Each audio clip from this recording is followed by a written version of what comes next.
नमस्कार प्यारे विद्वान साथियों। पीएसपी के इस ऑनलाइन डिजिटल प्लेटफॉर्म पर मैं महेंद्र चौधरी आप सभी का तहे दिल से स्वागत करता हूं। मित्रों, अपना जो टॉपिक है वो चल रहा था परसेंटेज, प्रतिशत, और हम रोज़ प्रतिशत में पाँच पाँच प्रश्नों को हल कर रहे थे। तो देखिए, आज के जो अगले पाँच प्रश्न हैं वो देखते हैं अपन। तो कल तक हमने 25 तक हल किए थे। अब देखो 26वां देखते हैं अपन। इसमें अपन से क्या कह रहा है? अपन से कह रहा है एक उम्मीदवार को किसी परीक्षा को उत्तीर्ण करने के लिए 40% अंक प्राप्त करने जरूरी है। यदि वह 220 अंक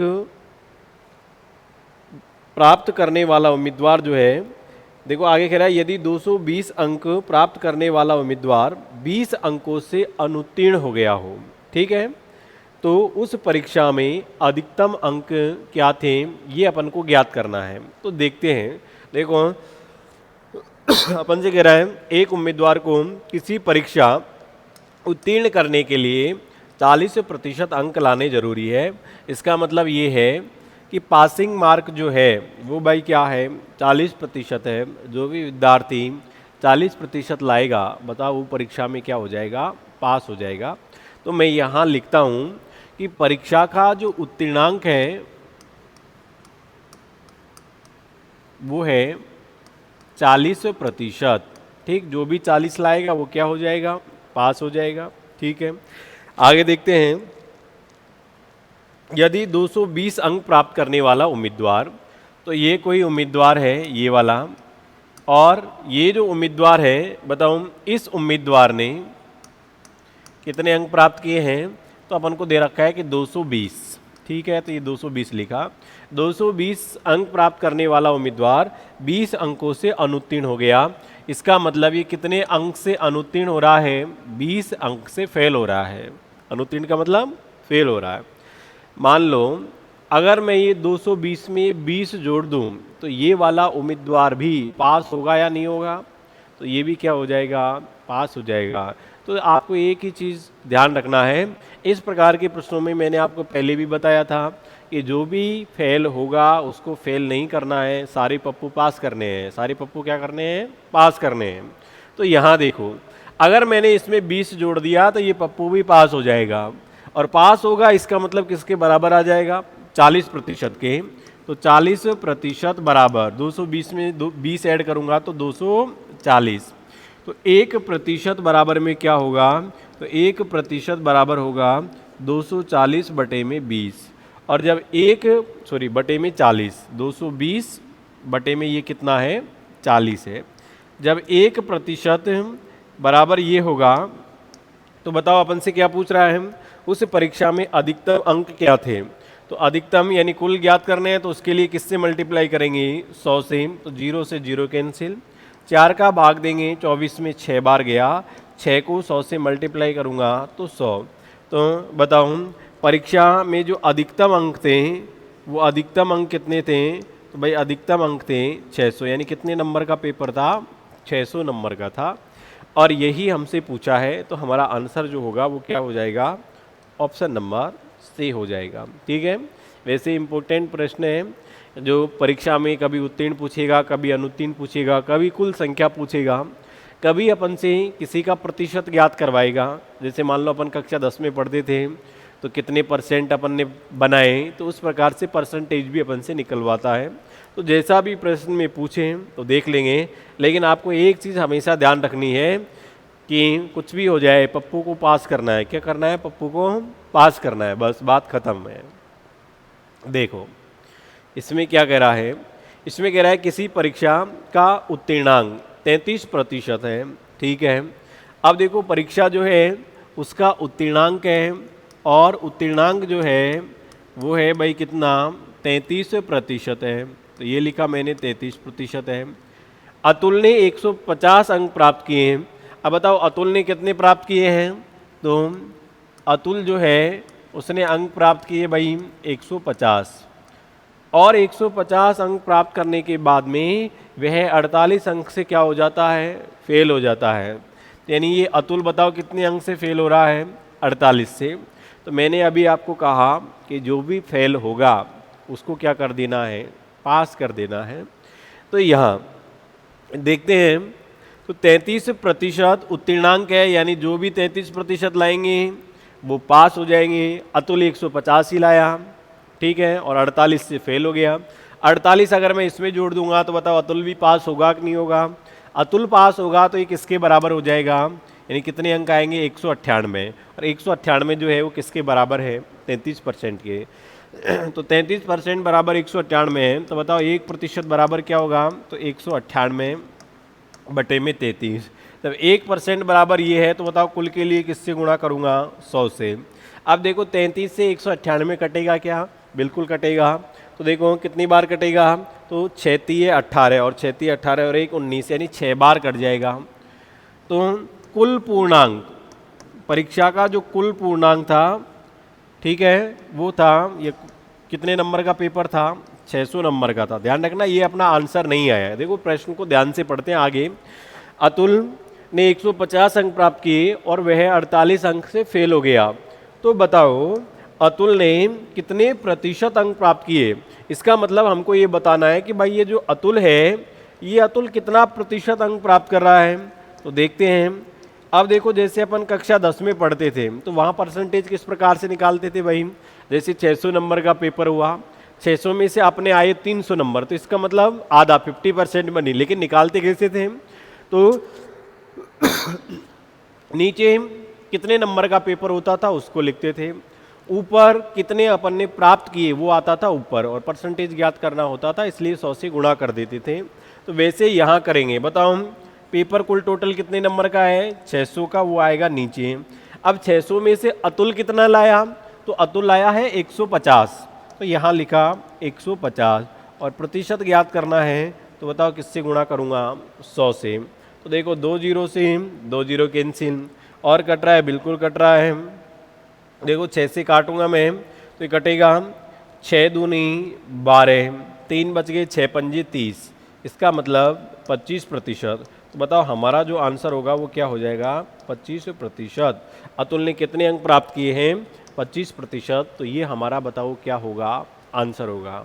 ठीक है, लाइक नेक्स्ट देखते हैं। तो ये इस प्रकार से अपन से पूछेगा।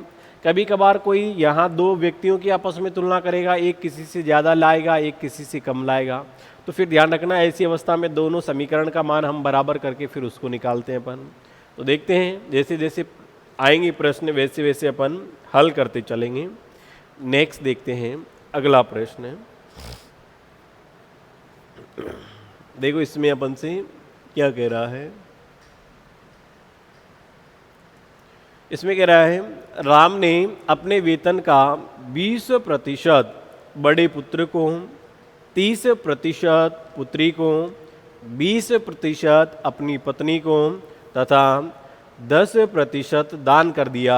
यदि उसके पास 3400 रुपये शेष बचते हैं तो बताओ उसका मासिक वेतन क्या था। ठीक है, अब देखो यहाँ राम का हमें मासिक वेतन बताना है। तो राम जो है वो भाई 20%, तो बताओ किसको देता है, अपने बड़े पुत्र को। तो यहाँ मैं लिखता हूँ कि राम जो है, राम को जो भी वेतन मिला उसका 20% दे देते हैं भाई किसको, बड़े पुत्र को। फिर इसके बाद में 30% पुत्री को। तो बताओ राम अपने वेतन का कितना प्रतिशत पुत्री को देते हैं, तो 30%। फिर इसके बाद में पत्नी को, और पत्नी को देते हैं 20%। फिर इसके बाद थोड़ा बहुत बचता है उसको में से 10% राम दान कर देते हैं। ऐसे इस प्रकार से ये तो राम का खर्चा हो गया। ये सब कुछ खर्च करने के बाद राम के पास में शेष इनकम बचती है, और वो शेष जो है वो बचते हैं, शेष इनकम बचती है 3400 रुपये। यही प्रश्न में कहा गया है कि इतना कुछ खर्च करने के बाद राम के पास बताओ कितने रुपए शेष बचे, 3400। अब देखो इन सबको जोड़ लेते हैं अपन। तो जोड़ेंगे तो देखो 30 और 20 50, 20 70 और 10 80, 80% राम खर्च कर चुका है। तो बताओ राम के पास में अब शेष कितना परसेंट बचा, 80% खर्च हो गया, तो इसका मतलब 20% राम के पास में शेष बचा है। बचा है नहीं बचा, बताओ। अब क्या मैं ये कह सकता हूँ ये जो 20% है ये बराबर है 3400 के, है या नहीं है।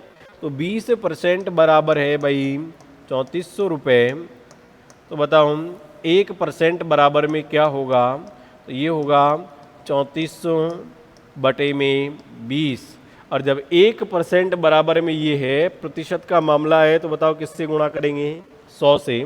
तो 0 से 0 कैंसिल, 2 का भाग देंगे तो यानी 170 बार, और 170 को 100 से मल्टीप्लाई करूँगा तो 17,000 रुपये। तो बताओ राम का, यानी किसका पूछा है, राम का मासिक वेतन क्या है, तो ये 17,000 होंगे, ये राम का क्या होंगे, मासिक वेतन होगा ये। तो राम का जो मासिक वेतन है वो बताओ कितने रुपए है, 17,000 रुपये है, और यही हमसे प्रश्न में पूछा गया है। ठीक है, नेक्स्ट देखते हैं। देखिए अगला प्रश्न है,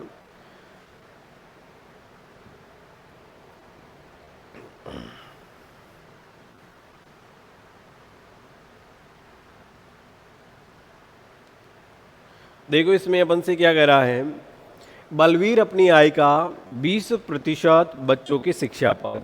अब देखो बलवीर जो है वो अपनी आय का कितना प्रतिशत, 20% किस पर खर्च कर रहा है, बच्चों की शिक्षा पर। ठीक है, शेष का 40% वह अपने भोजन पर, फिर शेष का 50% वह अपने कपड़ों पर खर्च करता है।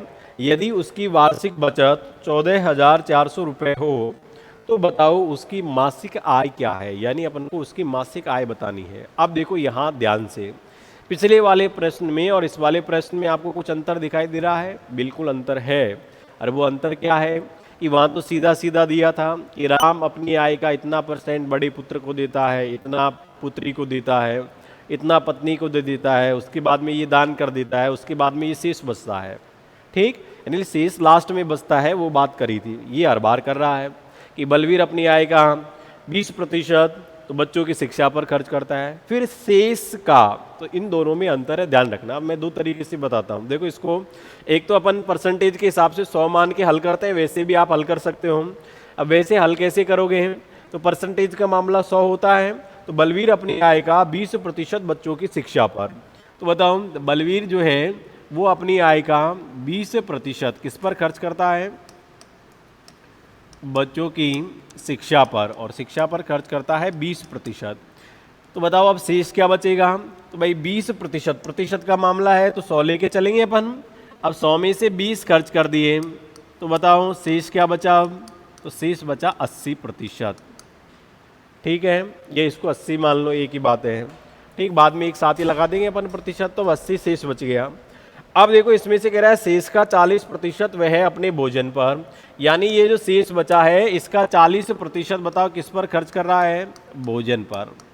अब कई यहाँ गलती करते हैं कि शेष है 80, 80 का 40%, इसका मतलब 40, ध्यान रखना वो गलत है। कैसे निकालो, 80 का 40% निकालना है आपको, तो ऐसे निकालते हैं। देखो 80 गुणा में 40 बटे में 100, 2 जीरो से 2 जीरो कैंसिल, इसका मतलब 8 चौके 32। 80 में से 32 खर्च कर रहा है, वो बताओ किस पर, भोजन पर। जब 80 में से 32 भोजन पर खर्च कर दिए, तो अब बताओ मेरे को उसके पास में शेष क्या बचेगा, तो अब बचेगा भाई 80 में से 32 घटा देंगे तो कितना बचेगा, 48। अब ये जो 48 बचे हैं उसमें से भी वह शेष का 50% कपड़ों पर खर्च करता है, यानी इसमें से भी वो कपड़ों पर खर्च कर देता है। और कपड़ों पर देखो 48 का 50%, तो मैं सीधा ही लिख देता हूँ 50%, इसका मतलब आधा। तो 48 का आधा कितना, 24। अब 48 में से 24 गए, तो बताओ शेष क्या बचेगा, तो भाई शेष बचेगा 48 में से 24 घटाऊंगा तो ये 24%, क्योंकि ये परसेंटेज में ही था पूरा। तो अब 24% उसके पास में शेष बचा है। आगे देखते हैं क्या दे रखा है, यदि उसकी वार्षिक बचत, इसका मतलब वार्षिक बचत दे रखी है अपन को, और इसकी जो वार्षिक बचत है, बताओ वार्षिक बचत कितनी है, तो वार्षिक जो बचत है वो है, वार्षिक बचत बराबर है 14,400। अब देखो ये वार्षिक बचत है, ठीक है, तो क्या मैं ऐसे कह सकता हूँ कि 24% बराबर है भाई 14,400 के, बताओ कह सकता हूँ या नहीं कह सकता हूँ, शेष यही बचा है। तो 24% बराबर है 14,400 के, 24% बराबर है 14,400 के, है या नहीं है। तो बताओ 1% बराबर में क्या होगा, तो ये होगा भाई 14,400 बटे में 24, तब 1% बराबर ये होगा। तो परसेंट का मामला है, कुल के लिए 100 से गुणा करेंगे, तो 100 से गुणा करेंगे तो देखो हम 24 6 144, 600 को 100 से मल्टीप्लाई करो तो ये आएगा 60,000। और ये 60,000 देखो वार्षिक बचत है, तो इसका मतलब बलवीर की क्या होगी, वार्षिक आय होगी। चलो यहाँ जगह नहीं है तो मैं इसको यहाँ पर लिख देता हूँ, ठीक है। अब ये आएगी 60,000 और ये वार्षिक आय आई है, बलवीर की जो वार्षिक आय है वो है 60,000 रुपये। लेकिन ये भी हमारा आंसर नहीं है, हमसे क्या पूछ रहा है, मासिक क्या होगी। अब देखो आप सभी को पता है ये वार्षिक आय है, इसका मतलब एक साल में बलवीर कमाता है 60,000। तो बताओ बलवीर की मासिक आमदनी क्या होगी। तो मासिक आमदनी के लिए हम क्या करेंगे भाई, 60,000 में 12 का भाग दे देंगे, देंगे या नहीं देंगे। तो 12 पंजे 60, इसका मतलब इसकी जो मासिक आमदनी है बताओ वो क्या हो जाएगी, 5,000 रुपये। तो हमारा जो आंसर होगा वो क्या होगा, 5,000 होगा, ठीक है। अब देखो यदि आप ऐसा नहीं करते हो तो आप इसको भाई दूसरे तरीके से भी हल कर सकते हो। और देखो वो दूसरा तरीका कौन सा है जिससे आप इसको हल कर सकते हो, तो देखते हैं दूसरे तरीके से अपन कैसे हल करेंगे। तो दूसरा तरीका भी मैं आपको बता देता हूँ, वो बिल्कुल आसान है, इससे भी आसान है, देखिए कैसे। अब हमसे कह रहा है कि बलवीर अपनी आय का 20% बच्चों की शिक्षा पर खर्च करता है। ये वाला तरीका जो मैं बता रहा हूँ ये तभी लगेगा जब शेष का ऐसे अपन से कहेगा। तो बलवीर की इनकम हमें पता नहीं है, तो अपन ने मान लिया कि बलवीर की आय बताओ क्या है, x है। अब इसमें से 20% वो खर्च कर देता है शिक्षा पर, तो बताओ खर्च करने के बाद में शेष कितना बचा, 80%। हटाऊंगा बटे में क्या लगाऊंगा, 100 लगाऊंगा। इसमें से भी वह 40% भोजन पर खर्च करता है, तो 40% कम करना है। तो ध्यान रखना 40% कम करना है, इसका मतलब 60 बटे में 100। आप में से कई गलती ये करते हैं कि 80 में से 40 घटा के यहाँ 40 बटे में 100 कर देते हो, ध्यान रखना वो गलत है। आपको 100 में से ही घटाना है, ये अपने आप शेष ही बचता है ऐसी अवस्था में।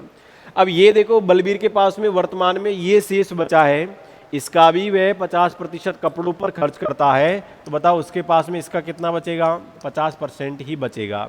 और इस प्रकार उसकी जो वार्षिक आय है वो है 14,400 रुपये। तो भाई अब इसको काट लेते हैं अपन, तो देखो कैसे काटेंगे, 2 जीरो, ये 2 जीरो, ठीक है, 1 जीरो, ये 1 जीरो और कट रहा है। तो देखो काटेंगे अपन, तो बताओ किससे कट रहा है ये। तो देखो 5 से काट लेता हूँ, 5 दूनी 10 और 2 से ये कटेगा 3 बार, 8 तिये 24 और 24 से देखो ये 144 कट जाएगा 6 बार, कटेगा नहीं कटेगा, यानी ये भी कट गया। अब ये 6 डबल जीरो है इधर और इधर सिर्फ क्या बचा है 100, तो ये क्रॉस मल्टीप्लाई होंगे या नहीं होंगे, चलो लिख देता हूँ ऐसे। देखो यहाँ तो बचा सिर्फ x, यहाँ बचा है 100 बराबर इधर बचा है 6 और आगे 2 जीरो है 600 और बटे में 1, हमें x की वैल्यू चाहिए, तो क्रॉस मल्टीप्लाई करेंगे तो x बराबर क्या आया है, 60,000 रुपये आया है। और ये 60,000 बताओ कब के आए हैं, जो अपन को बचत दे रखी है वार्षिक, तो इसका मतलब ये वार्षिक आय है। हमको चाहिए मासिक, तो मासिक के लिए बताओ अपन क्या करेंगे, तो अपन 60,000 में 12 का भाग देंगे, तो जो मासिक आय आएगी वो आएगी बताओ कितनी, 5,000 रुपये। इसका मतलब बलवीर की जो मासिक आय है वो बताओ क्या हो जाएगी, 5,000 रुपये। तो आप ये दोनों तरीके से कोई से भी तरीके से हल कर सकते हो, जो आपको अच्छा लगे, आंसर पर कोई प्रभाव नहीं पड़ेगा, ठीक है। तो मित्रों आज का आखिरी प्रश्न देखते हैं, आखिरी प्रश्न क्या है, ठीक है। तो देखो आखिरी प्रश्न जो है ये आपको हल करना है, क्योंकि इस टाइप के मैं अभी आपको थोड़ी देर पहले बता चुका हूँ, ठीक है। तो ये वाला किसी परीक्षा में 30% छात्र, सॉरी आपको मैंने हालांकि दूसरा बताया था, देखो ये टाइप भी मैं आपको बता देता हूँ। देखो अब हमसे कह रहा है किसी परीक्षा में 30%, और ये भी इम्पोर्टेंट है, ये कभी कभार रीजनिंग में भी पूछता है भाई, इस टाइप का प्रश्न अपने विशेषकर राजस्थान के एग्जामों के लिए महत्वपूर्ण है, देखना आप पेपर पिछले उठा के। किसी परीक्षा में 30% छात्र हिंदी में, 45% छात्र अंग्रेजी में अनुत्तीर्ण हुए। यदि दोनों विषयों में 20% छात्र अनुत्तीर्ण हुए हों तो बताओ कितने प्रतिशत छात्र उत्तीर्ण हुए। तो देखो, एक तो इस प्रकार के प्रश्नों को अपन डायग्राम बना के हल करते हैं। और डायग्राम कैसा बनाएंगे, आपको पता हो रीजनिंग में एक टॉपिक होता है कथन और निष्कर्ष वाला, जिसमें इस प्रकार से अपन गोले बनाते हैं। कुछ बंदर मानव है, कुछ जंगल झोपड़ी है, ठीक है। तो यहाँ देखो हम 30% छात्र तो भाई हिंदी में, तो हिंदी में कितने प्रतिशत हैं, 30% है। किसमें है, तो ये है हिंदी में, ठीक है। और अंग्रेजी में कितने हैं बताओ हम, अंग्रेजी में है 45%, तो ये 45% हो गए अंग्रेजी में, ये अनुत्तीर्ण हुए हैं। और 20% दोनों में कॉमन अनुत्तीर्ण हुए हैं। अब देखो यहाँ परसेंटेज देखना है, ये भी अनुत्तीर्ण है, ये भी अनुत्तीर्ण है, ये भी अनुत्तीर्ण है। अगर ये परसेंटेज समान है तो हमें चेंज करने की आवश्यकता नहीं है। मान लो इसमें 2 अनुत्तीर्ण होते, एक उत्तीर्ण देता, तो फिर उसको अपन को चेंज करना पड़ता। अब देखो यहाँ यही डायग्राम से अपन कैसे हल करेंगे इसको। तो यहाँ भाई 20% दोनों में कॉमन है, हिंदी और अंग्रेजी में, ये दोनों में कॉमन है। तो अपन इसको कैसे हल कर सकते हैं, 20% घटा दो, तो 30 में से 20 घटाऊंगा तो हिंदी में केवल कितने प्रतिशत विद्यार्थी अनुत्तीर्ण हुए हैं, 10। ऐसे ही इन दोनों में 20% ये कॉमन है, 45% में से 20 घटाऊंगा तो कितना बचेगा, 25। तो ये अनुत्तीर्ण का है, तो मैंने भी लिखा अनुत्तीर्ण बराबर, जोड़ लो इन सबको, तो 10 + 20 + 25 बराबर कितना हुआ, तो ये हो गया 55%। जब 55% अनुत्तीर्ण हुए तो बताओ उत्तीर्ण विद्यार्थियों की जो संख्या होगी वो कितनी होगी, तो वो हो जाएगी 100 में से घटा दो 55 को, यानी 45% विद्यार्थी क्या हो जाएंगे, उत्तीर्ण हो जाएंगे, ठीक है। ये हो गए उत्तीर्ण। अब देखो, अगर आप ऐसा नहीं करते हो तो आप बिगर डायग्राम के भी हल कर सकते हो। और वो हल कैसे करोगे, तो एक ऐसी अवस्था में अपना एक फॉर्मूला होता है पास या फेल ज्ञात करने का। तो पास या फेल ज्ञात करने का जो फॉर्मूला है वो क्या है, तो फॉर्मूला जो है वो ये है कि a + b - c। अब ये क्या है भाई, a + b - c। a का मतलब होता है पहला विषय, b का मतलब होता है दूसरा विषय, c का मतलब दोनों में कॉमन। बताओ किसका दे रखा है, पास का या फेल का, तो सारे प्रतिशत अनुत्तीर्ण के दे रखे हैं, इसका मतलब सारे प्रतिशत हमें फेल के दे रखे हैं। तो फेल का दे रखा है तो पहले फेल ही ज्ञात करेंगे अपन। तो a का मतलब पहला विषय, अब इसमें बदलने की जरूरत नहीं है, इसमें सीधा प्रश्न में दे रखा है वहीं से लिख दो। तो 30 है। दूसरे विषय में तो अंग्रेजी में है 45%, दोनों में कॉमन कितने हैं, तो भाई 20%। बस ऐसे कैसे लिखना है, अब हल कर लो। 30 और 45 75, 75 में से 20 घटाऊंगा तो बताओ क्या बचेगा, तो भाई 55%। और जब 55% विद्यार्थी फेल हो गए, अनुत्तीर्ण हो गए, तो बताओ पास कितने होंगे, यानी 45% विद्यार्थी जो हैं वो क्या हो जाएंगे, पास हो जाएंगे, ठीक है। वैसे अच्छा प्रश्न है, एग्जाम की दृष्टि से इम्पोर्टेंट है। तो ये थे आज के 5 सवाल।